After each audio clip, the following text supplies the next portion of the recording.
think it's live now. I'm gonna go to our YouTube.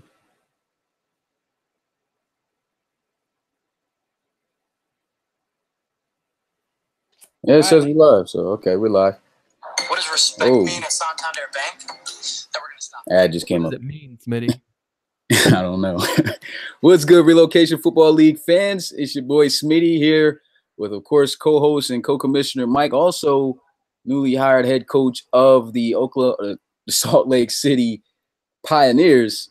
And we were supposed to have Coach Connor, Coach Egan on here, head coach of the Diablos, who was just hired, but I don't know what happened, but he's unable to join us right now. So we can still go on with the stream as far as the podcast. But what this podcast will be about is just us talking about, just the ending of season 3, our thoughts, and of course the off season. So without further ado, let's just get that started. I'm gonna just ask these questions pretty much to Mike, get his response, and then give my own to some.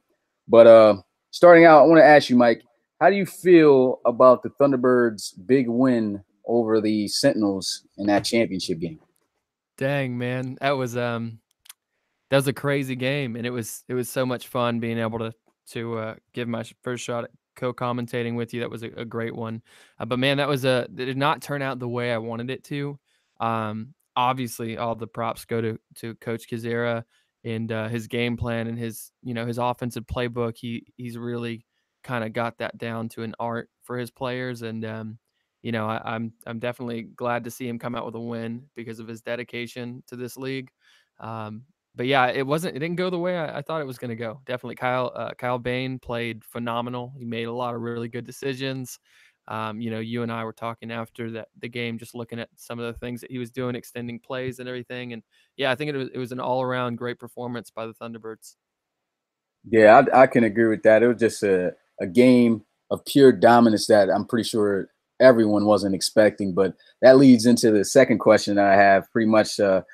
If Coach Armstrong was able, I know this has been talked about a lot, but if Coach Armstrong was able to use his playbook during that game, do you believe that would have made a significant difference, or would he have even had a chance of winning the relocation bowl? Oh man, well that's tough. I think that it would have been a little bit closer. I think that I definitely think it would have been a different game completely. Um, I still think that the Thunderbirds had the advantage. They were just hot coming into that game. I mean, especially with such like a last minute win, in the NFC Championship. And that the way they won that game going to the RFL Bowl, I think that they just had something to prove, and I think they came into the RFL Bowl with a chip on their shoulder, if that makes sense. So I think that the game would have been different, but I still think the Thunderbirds would have came out with a win. No disrespect, obviously, to Coach Armstrong because his Sentinels had an incredible defense, and I think that he definitely would have kept the score margin a lot closer had he had his playbooks. Yeah, I do agree. I feel that the game surely would have been a lot more closer. In terms of him winning, I still think that that was a possibility. But I mean, the way that they came out, like you said, hot as they did, driving down the field, a great game by Kyle Bain. And also, I mean, it's just shocking to me that he didn't get MVP of that game was Clifton General, the rookie running back. I mean, he just came out of nowhere killing it. And Rightfully deserved, though, yeah, definitely. and I just feel like the only way they would have been able to be in that game is if that offense was able to keep up with that offense. And who knows, they could have and they maybe couldn't. But I believe that it was a big disadvantage that Coach Armstrong and the Sentinels had. But I think it still went to the rightful winner. But great, like you said, great season for Coach Armstrong, and hopefully next year he'll bounce back. But moving on to the next question.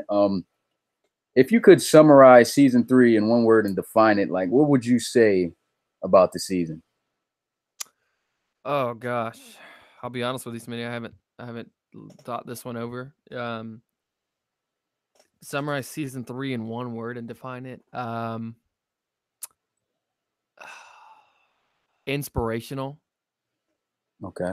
And the reason I say that is because the two teams that made it to the RFL Bowl are two of the most dedicated coaches in the league that actually spend time on, crafting their team and crafting, the plays that they call and crafting every game plan. And I think that's inspiring. I think it's got to be inspiring for every new head coach, myself included, coming into the league, to think that, because when we first started this, let's be honest, everybody thought, you really don't have control over it. You can put the players in place, but then you gotta, hope for the best. But it really is cool to see two users go to the RFL Bowl, and that was definitely something. Yeah, and it's crazy because I just wanted to say okay, it didn't seem so surprised, but I actually was going to use that same word, and I and you basically hit on everything I was just about to say as well. That's crazy, but You didn't even talk yeah, about this, just so everybody knows. yeah, didn't even. And that's exactly how I would sum up season 3. You got to see coaches coming to this league. More coaches than we had before. And, you know, you got to see what type of impact and the type of difference that they made on the team. Crazy, though, Coach James, head coach of the Gunners, he didn't do anything with his game plan or anything. His team just succeeded. But, it goes to show you, like, that anything can happen in this league. But as far as, if you have that hard work and determination that you put in this league, the possibilities of what you can achieve are pretty much endless. You can have a good season. It's all about putting in the work. That goes with anything. And so I think that's a great word choice. And I can't wait until season 4 kicks off, which we'll talk about later in this stream, in this podcast. I keep saying stream instead of podcast, but but moving on, man. Into season 3, going into the off season. And speaking of off season, this was supposed to be the part where we're supposed to have Coach Egan in here to talk about his season and everything Good on how it old went. Coach Egan. But yeah, I don't know what happened, but we'll have him on maybe someday.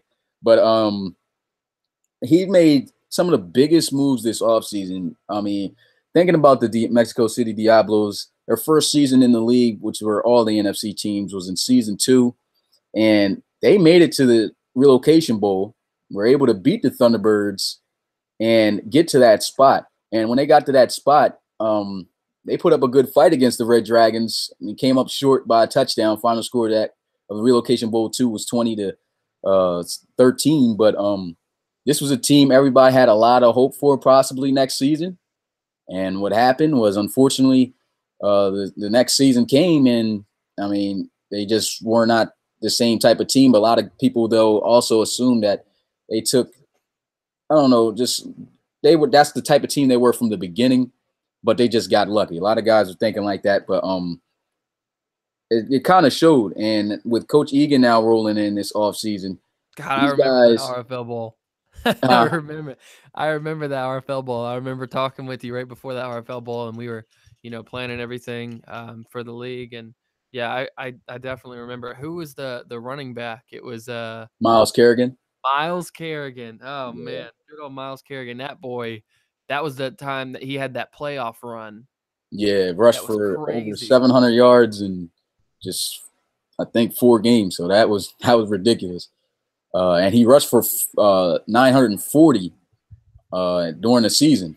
Now he got to break over that 1,000-yard mark this season in season 3, but I know he would have loved to have his team in the playoffs once again, which they missed. But with Coach Egan coming in and making the moves that he did, I just want to ask, like, what do you feel is the biggest asset or the mindset of Coach Egan coming in as a head coach for the Mexico City Diablos? Well, I'll tell you what his mindset is. It's pretty obvious. You look at the trades that he's done. You look at the the players that he's acquired, and he's in win now mode. He came out of the gates saying that as soon as he joined this league, he said he was in win now mode. And I even talked to him because I told him, I'm in the process of rebuilding my team. There's a couple other players that are in the process of fully rebuilding their teams. But he straight out the gate came in and said, I have talent here. I'm going to add more talent and we're going to win. Which is pretty cool. It's really cool to see. He's definitely dedicated. He's passionate. He's competitive.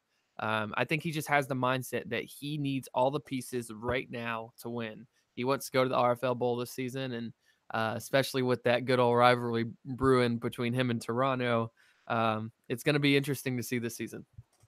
I definitely do agree, and the same exact belief on how his mindset is. I mean, he even said from the beginning, like you said, coming into the league, that he was going to take this team all the way. That he's got that win now type of mentality, and you can tell he's got the win now mentality because the guy Big has move. no picks. He gave all those away just to make sure that he had the best players that he could acquire at the moment coming into season 4. And I mean, I'm going to say personally, I mean, that's a pretty good tactic, I guess, to make sure that you make an impact coming in the league. But I mean, you never know how it's going to turn out in the RFL. You can have a stacked, talented team like we saw with the Red Dragons, but it doesn't necessarily mean anything. I mean, the Red Dragons we saw them this year didn't even get 10 wins. They went 15-1 last season. They go 9-7 this season and Yeah. don't even make the playoffs. So I mean, there's a But high chance of that. that's what makes this league so great. Yeah, definitely agree. Like that's the chances of any of that possibly happen. So I mean, his contract as far as him being named the coach in his extension, if he's able to reach the goal, isn't much. I believe it was just for him to try to take them back to the playoffs at least twice, and I believe he should be able to do that within his 3-season contract that he has. And he, like I said, like we've said, he's just trying to win that now. But talking more in depth about his um his offseason moves, he got a big trade with the Mexico City, the other counterpart, the Conquistadors, and he was able to acquire their starting quarterback, Aaron Pritchett, Pro Bowl quarterback every year that he's been in the RFL. And I mean, this guy is elite. He's the highest overall player on their team, and he's also stacked them around with some pretty good wide receivers. So, I mean, in your opinion, how much do you think Aaron Pritchett will improve the Mexico City Diablos heading into season 4, especially with his new wide receiving core? Well, I think it's pretty obvious with Aaron Pritchett being the overall that he is and being the talented quarterback that he is. I mean, he's pretty young, he's a 27-year-old quarterback. He's not old. So he's definitely got a future in Mexico City if he chooses to stay there and if he performs well.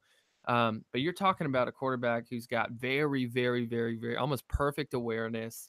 His short accuracy is perfect. His middle accuracy, his mid-range accuracy is about 97. So it's pretty darn near perfect as well. Um, this is a guy that really, I mean, I think that Coach Egan made a great move picking him up. I mean, there's a reason that he has success every year, and that's because he's very talented. And you put him around the receivers and the speed that you have in this Mexico City wide receiving core, and I think that he's going to have a lot of success. The only thing that I'm concerned, and I think the key factor to his success this season is going to be the offensive line. Because, and the only reason I say that, I've got his player card pulled up right now. I've got all of his stats and everything like that.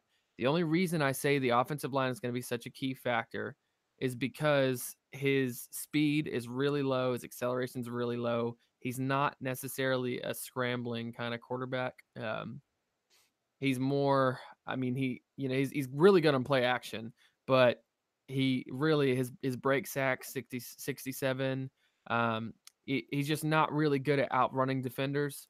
So he's better off if, I mean, he's great whenever he's got a comfy pocket, but I mean, the second he gets some pressure on him, you're in trouble because he's not gonna, you know, it's not gonna fare well for him. So I really think the pressure is gonna be on the offensive line this year because we know what Pritchett can do by himself, but it's really gonna come down to that offensive line, I think. Yeah, definitely agree there. Um, and I feel like, of course, he's going to probably try to strengthen that area up in the. Oh, he doesn't have any draft picks, so I would have said the draft. I forgot he didn't have any. So yeah, that's definitely going to be a concern. But he's still got some pretty good, solid offensive linemen up there. But I think when he goes up against a team that's got a good front seven, he might be in for a challenge for sure. Now, as far as his offseason moves goes, I mean, where do you feel that the Diablos have improved the most? I mean, you can say the quarterback position again if you want, but I mean, uh, if you have any other areas that you feel this team improved the most, go ahead and lay it on us. Oh, man. Well, I mean, that's tough. That's a tough one. He's made a lot of big moves. I mean, I would honestly, I think the quarterback is the most, just because I haven't really dove into all the trades. He's made a lot of transactions. Um, so just looking at his transactions, he's got I mean, there's a couple really good players that he's picked up. You saw the roundabout with Goff.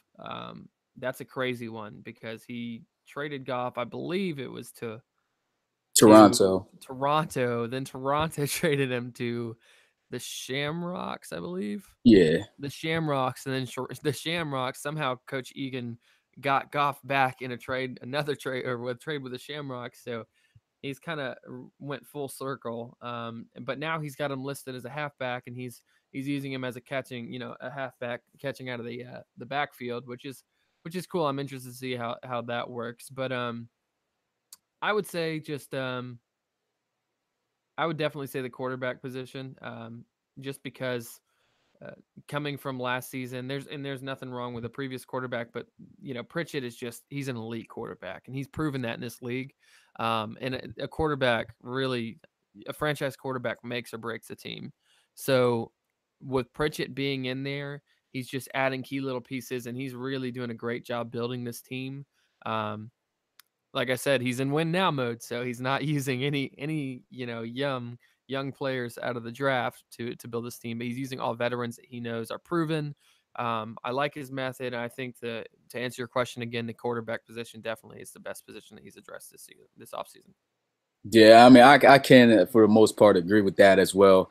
That is the biggest improvement overall as far as possible play, because Chum Lee wasn't getting it done there. He was a he was a submitted draft player that the Diablos picked up way back in season 2 out of Oklahoma, and he just first season he showed a little bit of promise. Just a lot of guys were hoping that he could develop, but he just could not get out of that scrambling mentality as a quarterback, and it cost the Diablos a lot of games. It probably could have went further if it wasn't for that. But to be honest, I feel that the receiver position has really improved. I mean, and it's good that he got a quarterback for that, because if you look back at last season and just the history of the Diablos in this league, period, their receiving core was never really all that good. I mean, the best overall player, I believe, was Goff at the time, and he was in the 70s. So, I mean, they really did not have any impact players in the receiving end like that. So they had to rely heavy on the ground game with Kerrigan, which got the job done for the most part. But I mean, season 2, they were a pretty okay receiving core, but last season it just seemed they struggled by not being able to get open for the quarterback. And Chum Lee, I think, fell off because of that. So that's why he resulted in scrambling so much as he did. And it just did not turn out good for the Diablos. But those moves, I feel, has really improved the team in those areas. But wide receiver is definitely one I think that was important for that team.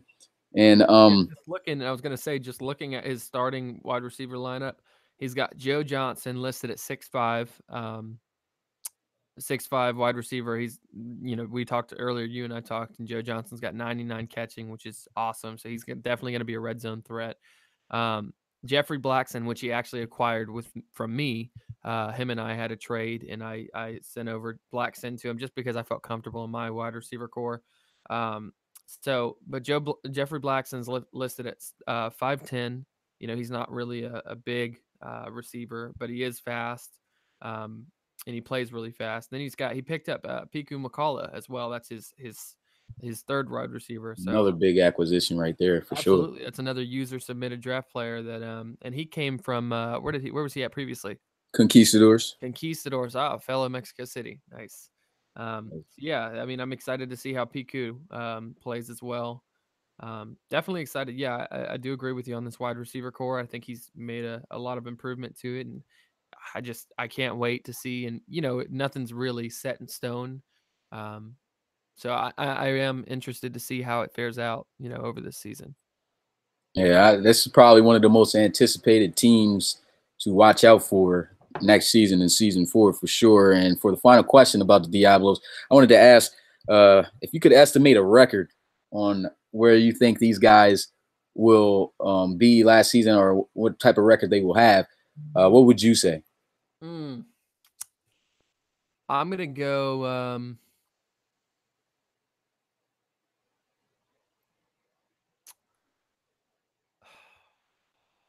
All right, Coach Egan, don't get mad at me, but I'm gonna say 9-7.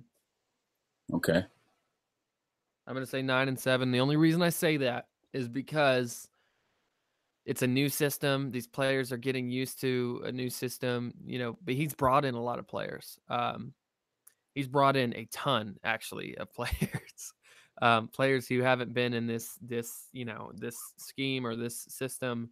They all come from different places. So typically the first year, and now that's not to say that his potential is 9-7. I think that his potential is way higher than that. I think that if he stays on route and he stays this committed to his team, there's no doubt he can take him to an RFL bowl. But this first season, I think he's going to go 9-7.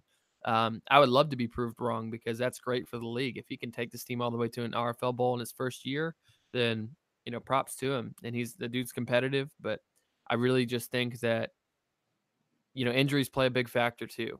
So if his team can stay healthy, I think I would say top this first year. I would say 10-6.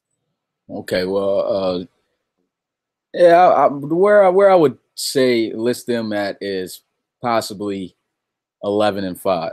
The reason I give them that high was, for one, you talked about the injuries, but with the injuries, he's got so much depth. In my opinion, if somebody goes down, he's got somebody who can easily fill in for that role. Now, if something was to happen to this quarterback, Pritchett, though, then we may have a problem. But I still feel that he's going to have so much talent. Whoever that backup is going to have so much talent to around him that he can still play some good football until Pritchett gets back, or even without him, he could still, lead this team to victory. So I feel like 11-5 for me is where I think he'll go. I think he'll make a playoff run. As far as relocation bowl, I think, time will tell. I got a feeling, unfortunately, that he probably won't do that. But I think he'll get in the playoffs. But it's just a completely different monster when you get in those playoffs. But 11-5 is where I predict the Mexico City Diablos going in season 4. I could definitely see him. I mean, I could definitely see him going, having that much success. I mean, with all the trades and acquisitions that he's got going on right now, I could definitely see him having that much success. But I don't want to count the eggs before they hatch. That's ultimately what it comes down to. I think that he has a lot of potential and he's got a lot of talent on his team.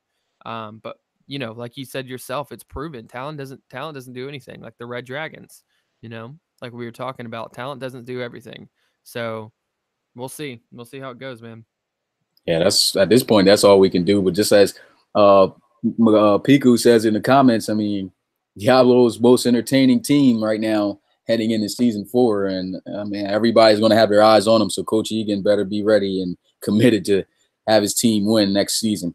But moving off the Diablos, now we just discuss what's currently going on in the offseason, just in overall for the RFL. And the first question I want to ask about that is, what were the biggest moves? What do you feel is the biggest move that has happened in the RFL right now during the offseason? No doubt Pritchett. I think that was the biggest one. But off the topic of Diablos, besides that one, I think it was Kyle Bain. Oh, okay. That's a big one. I mean, you got to understand, this dude just won his team an RFL bowl. And not only that, I mean, you and I were commentating on that game. He played phenomenal. Sure did. Like, that was the best performance I think we've ever seen out of him. And that was in the RFL bowl. He went to, I believe, Salt Lake City, the Elks. Yeah, and the only thing I could say about that, I mean, at first it was, to me, a big trade. No, a big offseason move. But the problem is, now that the Elks picked up a new unknown generic player that, has come with Madden 19 in the in free agency. I mean, they pick up a 90+ overall quarterback, Talinsky, and now it's more than likely that he's just moved to Salt Lake City just to be a backup again. And I mean, that kind of overshadows the hype that everyone had about Kyle Bain finally getting that chance to be a starter and leading a team to probably another championship somewhere else as the main guy. And so, like, to me, I mean, that would have probably been one of the biggest known moves. But because of him having to take the back seat, most likely, in my opinion, which I think will happen, I don't feel that the Diablos – no, I said Diablos. I don't feel that he'll really quite have his chance unless he gets a chance off of injury like he did in season 3 with LC3. As I far as really that, think, I mean, to be honest, I think that Ethan and Justin, I would be disappointed if they didn't at least give Bane a shot. The dude really did just win an RFL Bowl. yeah. Well, I feel like he'll get that shot in the preseason, but I don't feel that. I just feel like Talinsky is going to be that type of player that his overall predicts. I feel he's actually going to be a solid quarterback in this league, and Bane's going to have to most likely probably take that back seat, which is Picked him up unfortunate. off the street. He was bagging groceries. Well, also for as far as my biggest move that I feel during the offseason, a lot of guys, really criticized him for how he played in season 2 since coming in the league, and in season 3, where he got benched the first game of the season for throwing 2 pick sixes. I feel that Reed Wagner going to the Steamers is really going to improve that offense a lot. I mean, a lot of guys hated on the former starting quarterback for the Steamers as well, Peyton Vanderbilt. But if you look at the stats and you look at how that season went, the guy had a good season. He actually had a great season for the Steamers. It's just that the picks came at the wrong times most of the time that he did throw, and a lot of guys just assume, oh, this guy's just a pick magnet. He just throws the ball, to the defense all the time, and he just has no awareness.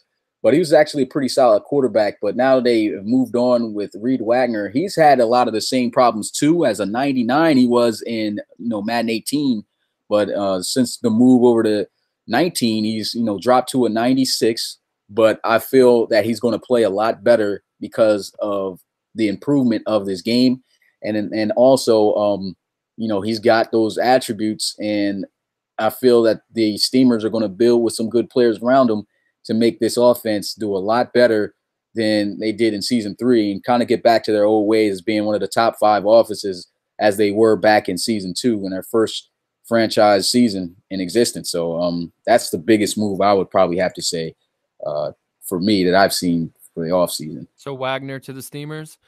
Yes. I'll tell you, man. I believe you and I talked about him before. I'd asked you about him, and it just didn't fit the scheme for Orlando, right? Yeah, he just that's what I feel it was. He just did not fit that scheme. Well, and I'll tell you, and I'm going to use this time, I'm just going off record a little bit here. I do want to use this time to say, man, everybody who that was a good move. I think on Shelby's part, Coach, Shelby, I think that was a great move. And, I see everybody bashing him on what he's doing to his team, but I mean, the man he backs everything he says, up with why he's doing it. He has a reason for everything he does. So, props to Shelby for sticking true, sticking to your guns and running the team like he wants to run his team, and he completely owns if they don't have success, and that's on him. But he's doing what he feels is best for the team, and I'm really interested to see how it pans out.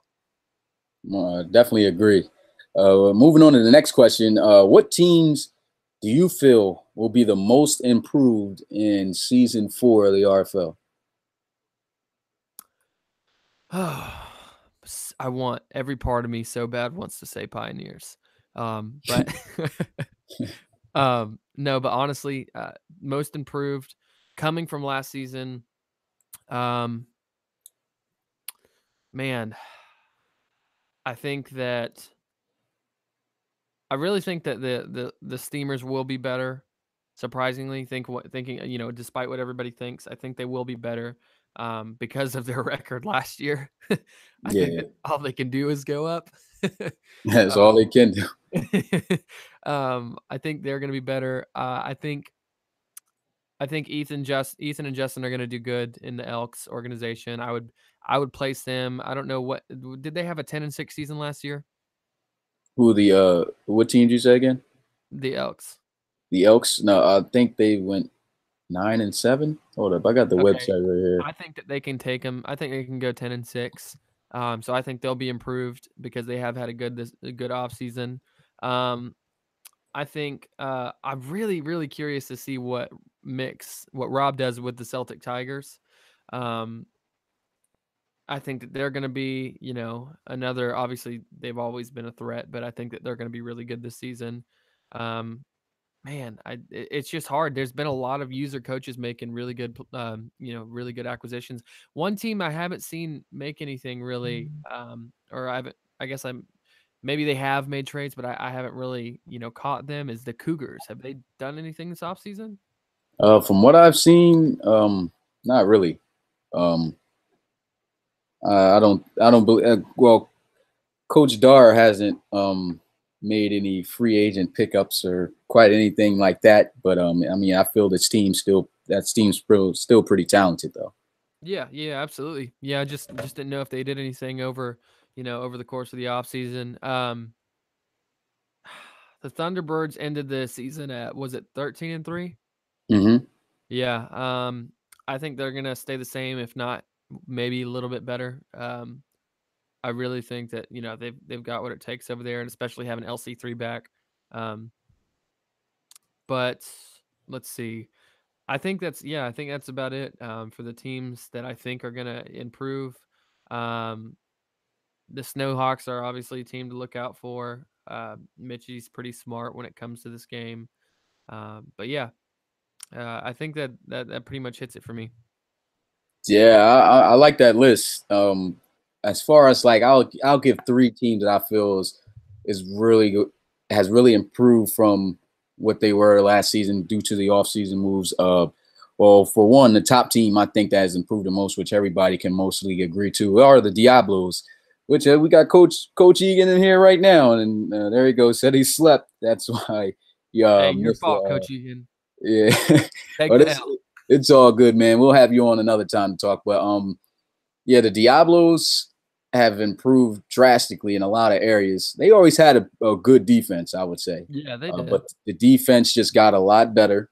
The offense surely has gotten a lot better. I just don't think Chumlee was the right guy for that offense. And now, it's going to be interesting to see how he's going to do in the AFC side for the Conquistadors. I'm wondering if the Conquistadors even want to keep him as the head coach over there. No, as the starting quarterback over there. Just anxious to see how a difference in his play on a different team. But the Diablos, I feel, are the most improved team and a good team to watch out for. Next to them, I would have to say the Elks, because, I mean, they've gotten some pretty good players, but I feel that these guys have a lot to prove from last season. They have a really good, talented roster that has a lot of potential to make it for the first time into the playoffs. And, with Darius Martin. I'm and excited to see him this season. Yeah, I think he's going to really kill it in Madden 19 for sure, like he did in Madden 18. But that's going to be a key player to watch out for. You said what?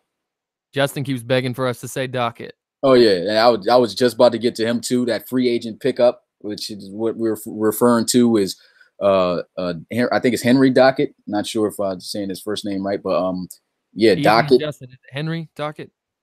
I think it is Henry Docket. But yeah, Docket is definitely going to be a big time corner. I felt that was a strong needed position that they had to address. And Docket is a young cornerback that they picked up, I believe, at the age of 22. So he's got some time, and I'm pretty sure they're going to keep him on a team long term if he performs, as expected. And so the Elks, anxious to see, what they do next season.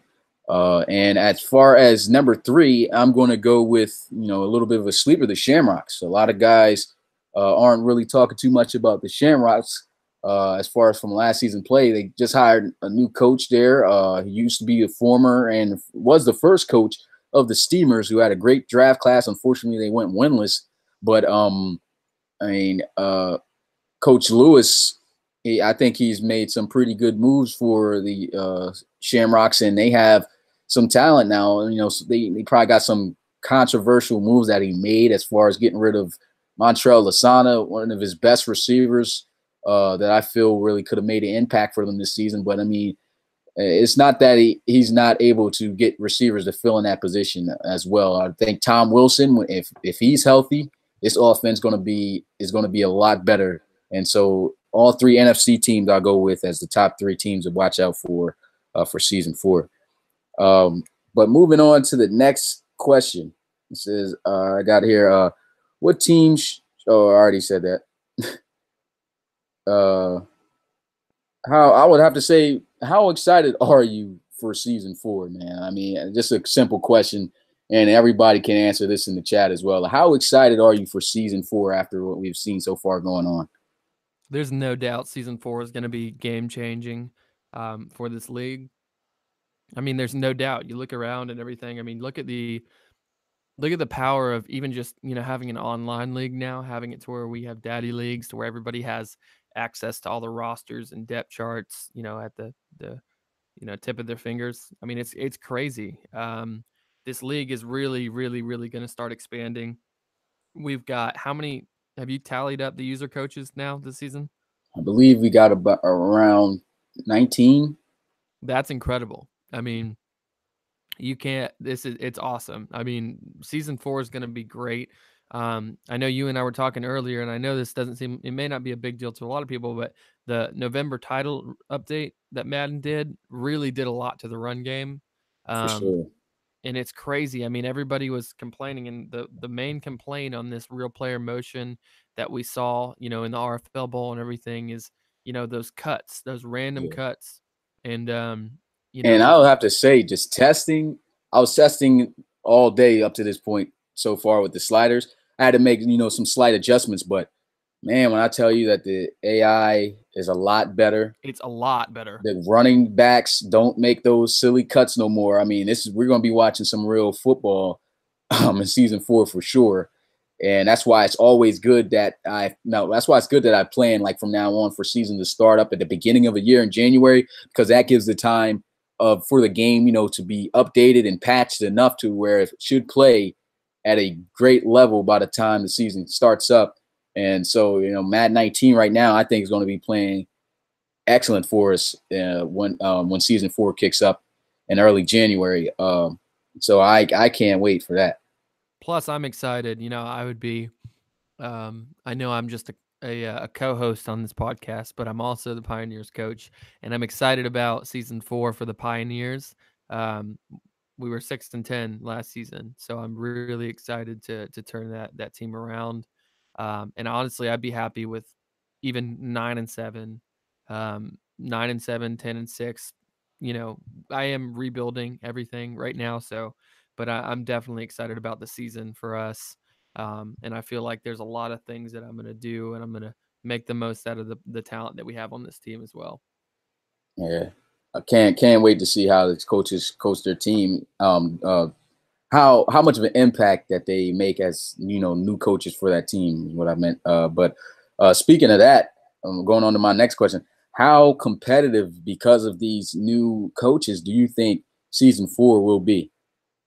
It's going to be crazy, man. It's going to be crazy. You look at Coach Mark and Coach Armstrong last year. You looked at them through the playoffs and get through, and it was just exciting just to follow, them through the playoffs. And even I believe the Black Knights had a coach too, didn't they?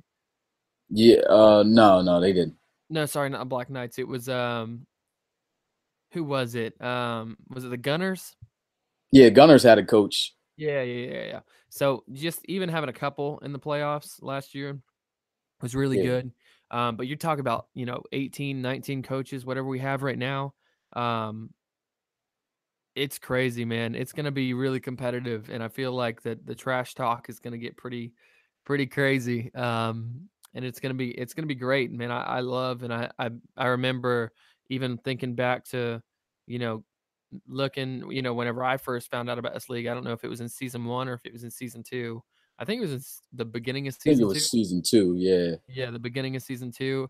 And it's just come so far. And I just thought about the day, and I remember you and I had a phone call at one point, and I talked about, man, can you imagine whenever the league gets to the point where there's more user versus user games than CPU? That would be incredible, especially, well, Madden's got to fix it, is, allowing people to use custom playbooks versus each other. And for some reason, it's not allowing us to do that. But still, I will vouch, and I will say that the thing that you talked about, the game plan feature, the smaller game plan feature, where you go into training and choose your game plan and everything, that actually helps. I tested that out a couple times.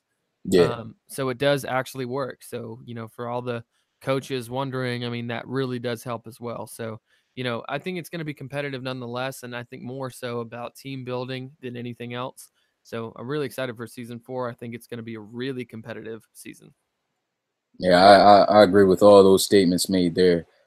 Next question I got here is what division do you think will be the toughest in the RFL heading into season 4? Oh, there's no doubt about that. The toughest division is Hmm. definitely going to be. Hold on, let me figure it out. I don't. Let me look at it, just to make sure I get the division correct. It's going to be. Hang tight. Where are we at? Okay, sorry, I'm looking on Daddy Leagues, making sure I have it right. The division for the Diablos and the Thunderbirds. Same. What division is that? NFC North. NFC North. That will without a doubt be, and it's also got the doesn't it have one more user in there? Yeah, I think that's the only division filled with all coaches. Okay, Yeah. I'm trying to No, pull it up. no, it's not. Monarchs are the only team that aren't coach related, but still a talented team. Who's all right, so who else is in that division? You got Coach Egan, of course, with the Diablos. Mm-hmm. You got Coach Lewis with the Shamrocks, and of course the champs, the Toronto Thunderbirds. That's who it was. The Shamrocks. That's going to be a competitive division because all those guys got to play each other twice. Yeah, that's going to be crazy because it's crazy thinking about it because looking back at the past seasons that the NFC has had, the Shamrocks usually was the laughing stock out of that division. Usually was always a team that finished dead last. They did a little bit better, in my opinion, season 2. And I like with a new coach there, I feel they're going to do a lot better. Yeah, I definitely agree. I couldn't agree more. Yeah, that's definitely overall going to be the most competitive. I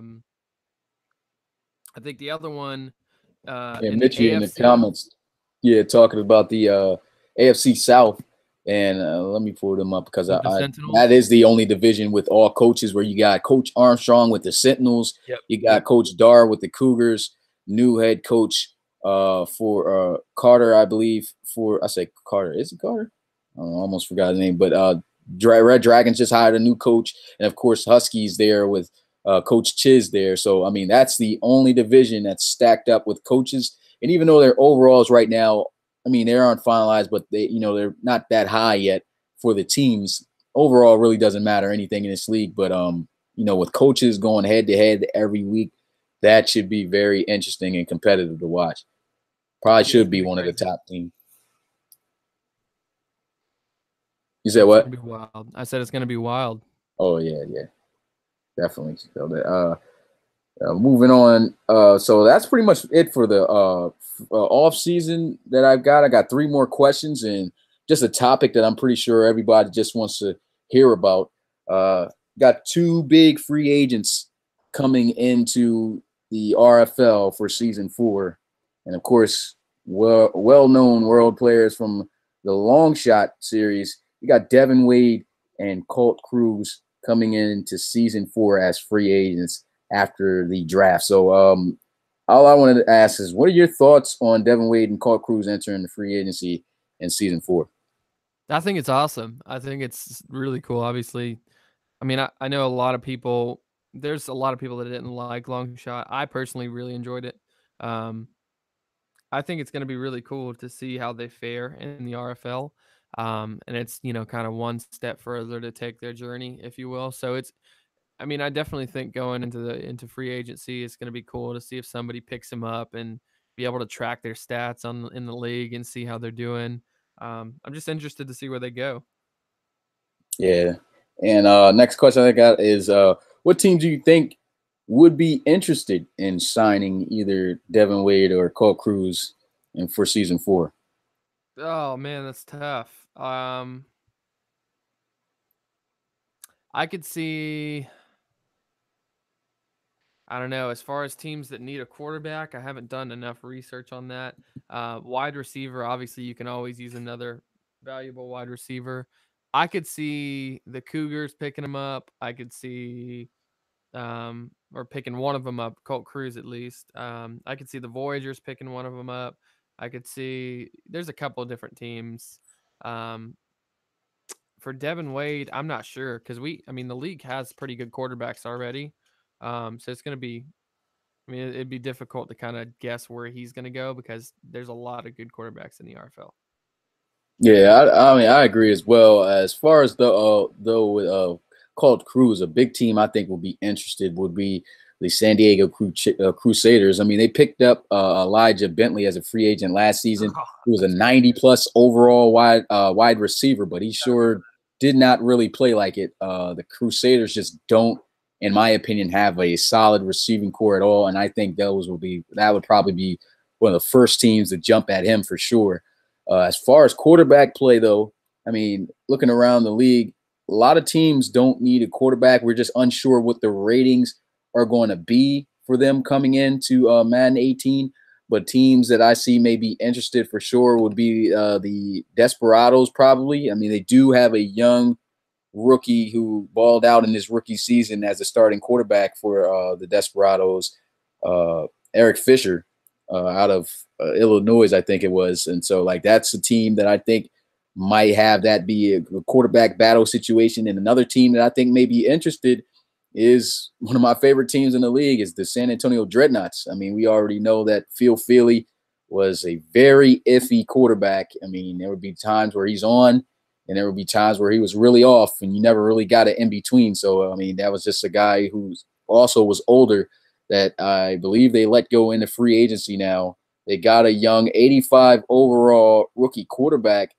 But I mean, they might want to still try to have some quarterback competition be there just in case, because even let me go check who that was. I remember the quarterback's name. No, I mean, I remember that the quarterback was a rookie, but I don't remember what his name was.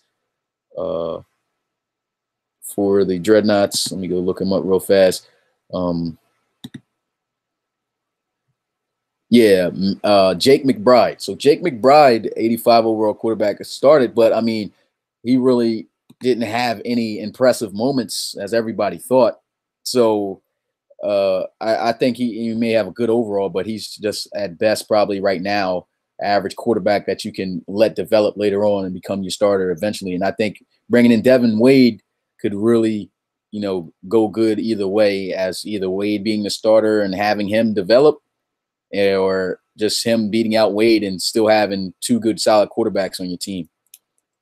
I could agree with that. Yeah.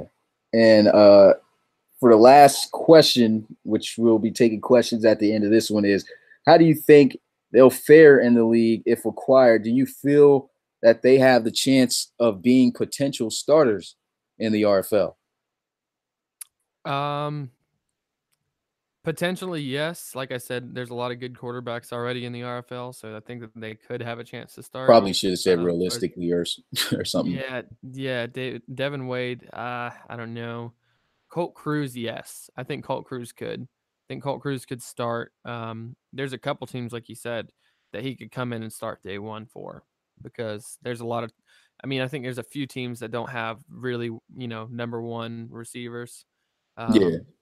So I think that he definitely could come in and make an impact, especially like you were saying over at the Crusaders. If he goes to the Crusaders, I think he'll be a day one starter. But Devin Wade, I think that he's more of a backup until he gets a shot, and then maybe he can prove his worth. Yeah, I agree. And so that's it for my questions for the podcast right now. And now I just wanted to end this podcast off. At max, we'll be taking 10 questions. So right now, for people who are viewing, if there's any questions you would like to ask about the off season or anything right now, you could go ahead and ask away, and we'll just answer those questions. So, Mike, look around, see if you got any good questions, and I'll do the same, and we'll get going. So, any questions you guys would like to ask? Ask them now. Taking 10 questions at max. How do you feel about the Steamers trade so far? All right, so we'll both just give our opinion. So how do you feel about it, Mike? I think that he is rebuilding for sure, and he's stacking up picks. You can obviously tell he's got a game plan to rebuild this team with nothing but young players, and um, you can't ever say how that's going to work out until after the draft.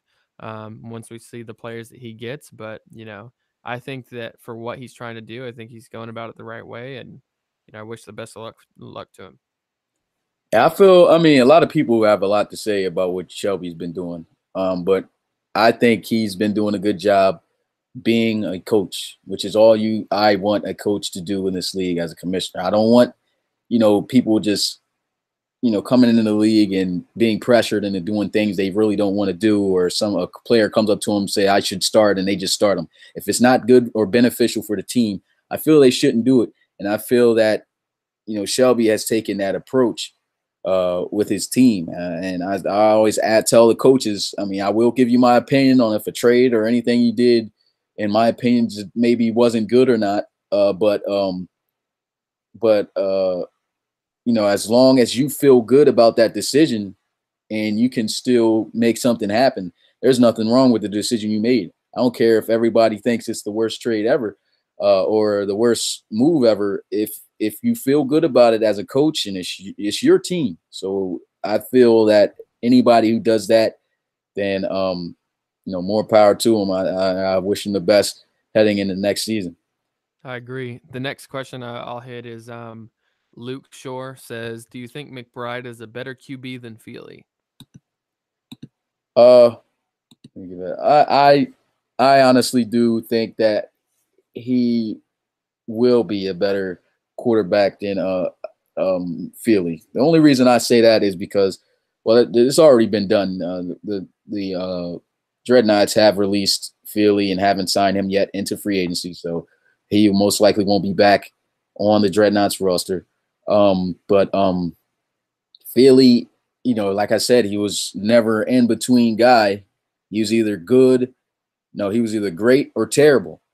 And a lot of the times where you needed him to be great, he was terrible.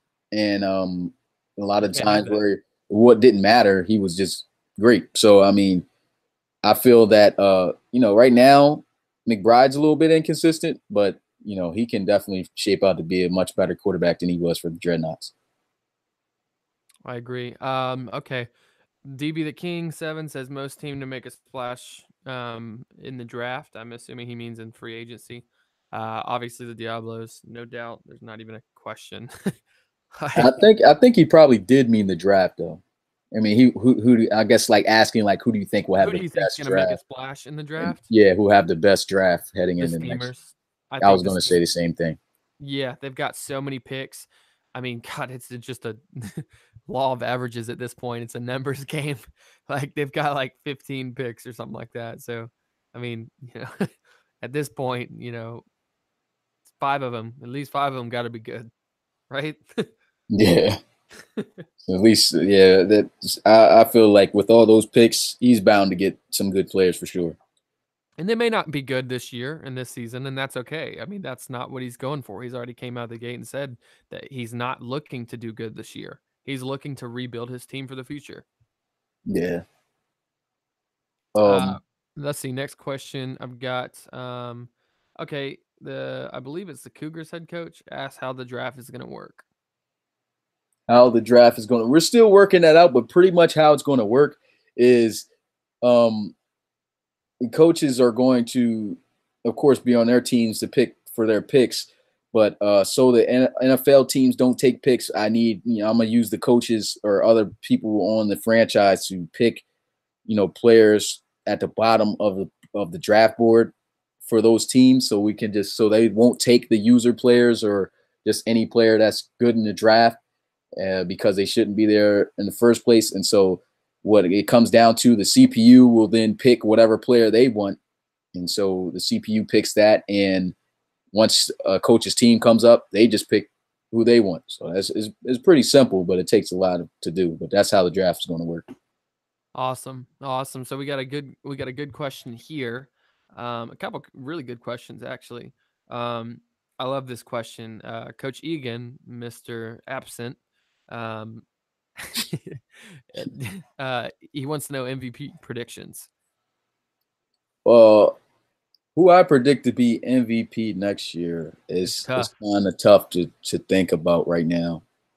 And then again, I don't think a rookie would win it, so I won't even think about a rookie. So currently, right now, who I think may win MVP, I might go with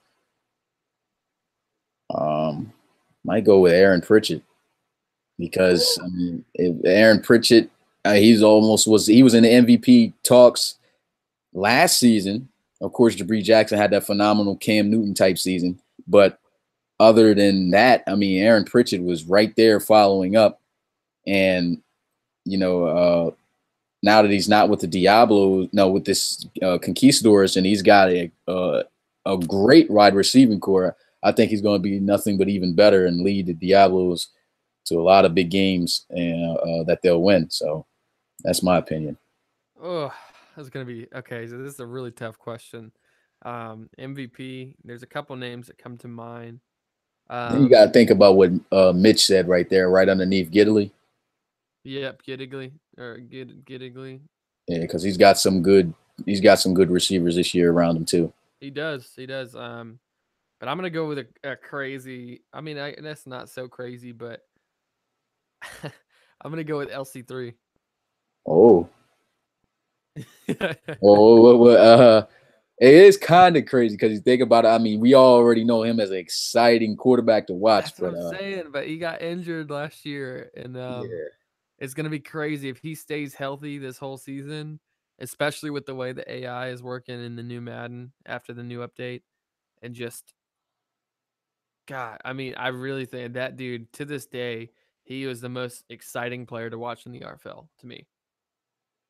Yeah, I like watching him as well. I like watching top players. I like watching Jabri. Of course, Jabri at one. That's like one of my favorite guys because he reminds me so much of a Cam Newton, except faster. He's a lot faster, so he's definitely somebody I like.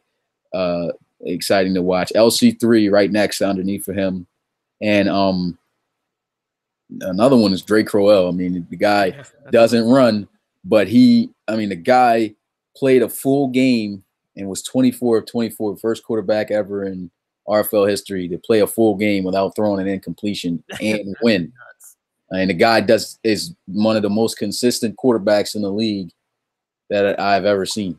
So that he's exciting to watch because he just always finds someone open and causes for big moments that need to happen in clutch times. So I got another question. The next one is I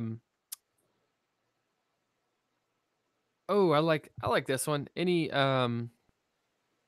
big sleeper picks that coaches should be watching for? Well, I can't answer on that because I know the overalls, and I'll give it away. So I'm not going to say anything, but if you got an idea on who you think, Mike, you can.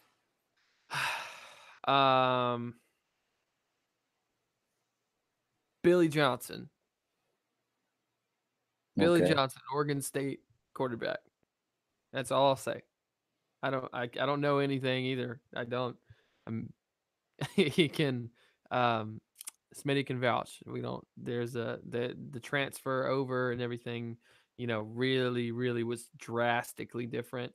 But I'm just gonna say Billy Johnson. It's a quarterback that nobody talked about, so I'm just gonna throw his name out there, and you guys can do what you want with him. All right, we got room for 3 more questions. All right, we got here we go. Let's say, how well do you think Quintez will do his first season? For the Tigers? Yes. I think they'll do pretty good. They got Peyton Vanderbilt, right, as their quarterback now, right? Did they pick up Vanderbilt? I think they did. That would be a good acquisition. Did they get him? I think they got Peyton Vanderbilt. I think he's about the same overall as Brady Pace, but he, in my opinion, is going to play a lot better. And Mitch is saying yes. So I do think that that the Tigers are definitely going to be a lot better. I don't think Vanderbilt's bad. They had a good. What'd you say? I just said Vanderbilt's not bad. at Yeah, all. he's not bad. He's not bad at all. And like last season was a good season for them. I mean, a lot of people thought for sure they were in the playoffs, but then the Condor just out of nowhere just That was eased crazy. past them. Everybody was shocked when they saw that. And I mean, after a great season that they had, their young rookie power back that they got, and Bryce Madden, he's going to be somebody to watch out for next season. Definitely is going to be exciting to watch the Chicago Tigers as well. So I think he's going to improve his team. As far as a record prediction, probably the same. They probably go 10-6, or possibly 11-5, but I don't think they'll go no higher than that. But I think they could make the playoffs for the first time in team history next year. Well, so another one I was going to say, I was really excited. I'm really excited to see this upcoming season is Amari Manuel. How do you think he's going to fare? I think, last season we really didn't get to see too much of him because he got injured for a good amount of the season. He came in back late and he was making a lot of big plays. So I really feel that, if he stays healthy, he's going to be a great receiver to watch for the Barons. And I think he might touch 1,000 yards this season, or at least be right under it with 900 and something. Yeah, definitely a good receiver for them that really just didn't get a chance to show what he could do. Now let's see. Okay. When did Vanderbilt jump to an 87? I don't know. I'm going to have to check that. What do you think of the Armadillos' defensive line? I'll tell you right now. Hold on.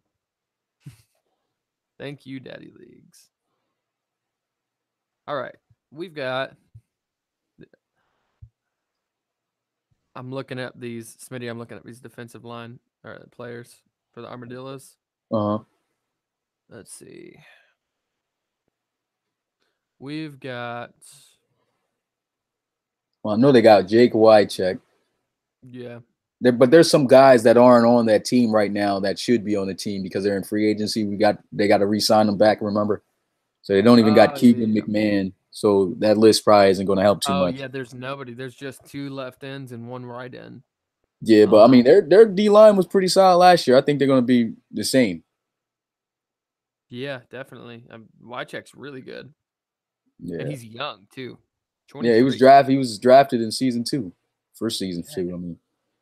23 years old, 85 overall, 85 speed, and 91 strength. Yeah, great player. Dang, man. I've never even paid attention to it. He's a great defensive end. Yeah, he made a splash his rookie year, and last year he did all right too. Oh, look at me, number 1 corner. Look at that. Sorry, I just scrolled down and looked at the stats. Well, one more question, and then we're going to call it a podcast. Yes. Definitely been a lengthy one, but I think we got a lot of good information out. Let's go. All right, last question. Mitchie wants to know what we think of his acquisitions, his trades. Oh, yeah, I think that he made some good ones. Can't remember just exactly off my head. If you can list some in the chat, Mitch. List the acquisitions, and we'll tell you what we like. Yeah, list your the ones that you think were the biggest for you, and then we'll tell you. Let's see. Wait for it. Yeah, I'm pretty sure he's going to put something in there soon. Let's see. I believe they improved their wide receivers. I can easily just check that right now. Dre Dawkins. Oh yeah, the linebacker. That was a good move. I feel that's a good acquisition because last year your linebackers weren't that great. Yeah, and he got Harden and Hayden. And Hayden? Yeah. And what position did he play? Mitchie, help us out. What positions Harden and Hayden? I'm looking right now, and offensive lineman. So a good guard with Harden in 84 at right guard. Oh, that's a great pickup. Yeah, so that was a good pickup. Offensive line, the better they get, I think the better this offense. Man, the Snowhawks is definitely a team to look out for too. I'm surprised we didn't talk about them either because I mean, sorry about that, Mitch. Yeah, their offense already was a top 5 offense in the league for the past 2 years that they've been in existence, and I think they're going to continue to keep on that same path. They could get a good defense. It's only a matter of time before they win a chip, in my opinion. Yeah, I think that's I agree. I think that's a solid way to look at it. I think Mitch he does a good job. He knows the league. He does a really good job and control them. I'm excited to see how they finish out. Yeah, so a lot of teams looking forward to seeing with new coaches on seeing how they will fare in season 4. Hopefully they do well. I wish all the coaches the best. I want to thank everybody for coming through to this live stream. It's been a minute for sure, but I definitely got some more podcast ideas going. This was just to recap the off season. Later on, of course, as time goes on, we're going to be talking about the draft. We're going to talk about, going in depth more on the divisions, talking with coaches and things like that. Definitely a lot more to come, just so we don't have that dry period that we've had so far lately on the league. But if you guys make sure, if you guys follow us on social media, make sure you do that if you don't, because I mean, that's where all the information has been. I mean, most of, there haven't been any uploads on YouTube that much. I finally started using the community page, so things will get out there, but most of the information when it's hot and a lot more will be available on Twitter, on Instagram, and of course on Facebook for the RFL. All those pages and links to those accounts to follow are in the About page on the channel. So check that out if you aren't subscribed or anything. Also, if you are a Discord member, I'm making it a rule now that the only people who can submit a draft player from now on, it's not going to be everybody that can do it. Only guys who are in the community and in the Discord and that are active. So that will be a rule taken over after this draft. So this is the last draft where it'll just be open to anybody because there was just too many people who just submitted a draft player and didn't even care to check out how they did or even pay attention to the league. So, I mean, I feel the only guys who should be able to submit a draft player from now on are the guys who actually are involved. So that's going to be the rule from now on. And if you want to submit a draft player, make sure you join us on Discord now. Just hit up either of those social media accounts and I'll send you a link. But that's going to do it, man. If you enjoyed this podcast, make sure that you like, you subscribe, and turn on those notifications for sure, because that'll let you know everything that's going on with this channel and you'll get the community post. But that's it, man, for me and Mike here. Thank you guys for coming through, and I'll see you guys on the next podcast. Your boy Smitty, RFL commissioner and play-by-play commentator, and I am out. Peace.